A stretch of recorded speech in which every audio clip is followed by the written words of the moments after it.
আসসালামু আলাইকুম। Village life with সোহাগ। আমি আপনাদেরকে কিছুদিন আগে দেখিয়েছিলাম আমার সরিষা ক্ষেতের কি পরিস্থিতি। এখন ইনশাল্লাহ কি পরিস্থিতি দেখেন, খুবই ভালো সুন্দর সরিষা হয়েছে ইনশাল্লাহ আপনাদের দোয়ায়। কারণ এই এই সরিষা চাষ করার পরেই আমি ইনশাল্লাহ আপনাদের দোয়ায় পানি উঠাবো, এবং এই যে আমার পাশে ক্ষেত পানি উঠাই ফেলছে, আমি ধান লাগাবো ইনশাল্লাহ। এটা নিয়ত করছি কাটারি বুক অথবা এই যে ময়না লাল তীরের একটা বীজ সংগ্রহ করছি। এই বীজটা অলরেডি বীজতলা আমি বীজ রোপণ করে ফেলছি। আমি এই সরিষা তোলার পরে ইনশাল্লাহ আপনাদের দোয়ায় এখানে এই ধানটা করব। আপনারা অনেকেই জানেন যে আসলে এই অলরেডি পৌষ মাস চলে যাচ্ছে, আর কিছু কিছু লোক ক্ষেত অলরেডি লাগাই ফেলছে। ওই যে দেখতে পাচ্ছেন ওখানে কিন্তু অলরেডি ক্ষেত লাগাই ফেলছে, ওই দেখেন ওই ক্ষেত লাগাই ফেলতেছে অলরেডি, সবুজ সবুজ ক্ষেত লাগাই ফেলছে। ইনশাল্লাহ সবাই দোয়া করবেন যাতে আমিও ওনাদের মতো লাগাইতে পারি। আর গতবারে তো পানি খাই গেছে, আমি আপনাদের দেখাইছি। আসলেও আমাদের এই কৃষকের জীবনটা খুবই কষ্টের একটা জীবন।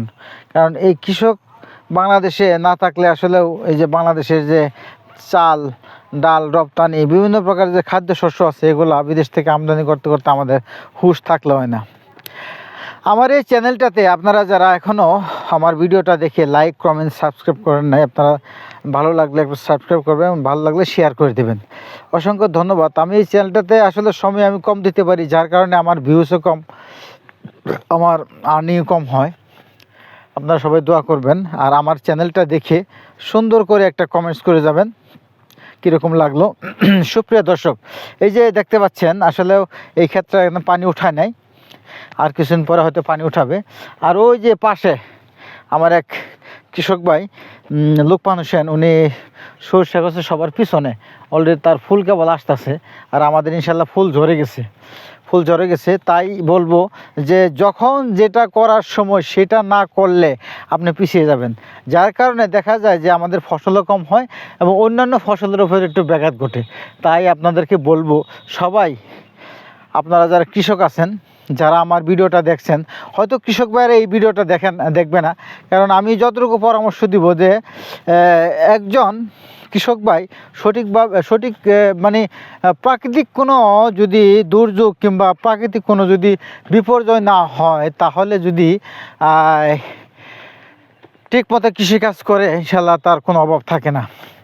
আসলেও আমাদের দেশটায় দুর্যোগ প্রবণ এলাকা, কারণ গত বছর পানিতে খেয়ে গেল, অন্য সময় খরাতে খেয়ে যাবে, এটাই স্বাভাবিক। আমি আপনাদেরকে বলছিলাম যে আমি আমার বীজতলা তৈরি করতেছি ময়না ধান, লাল তীরের ময়না, যেটা বিএডিসি কর্তৃক আমাদেরকে চেয়ারম্যানের মাধ্যমে দিয়ে আসছে আমাদের কৃষকদের জন্য। আর কাটারি বুক ধানটা এটা আমি পার্সোনালি একটা দোকান থেকে কিনে আনছি।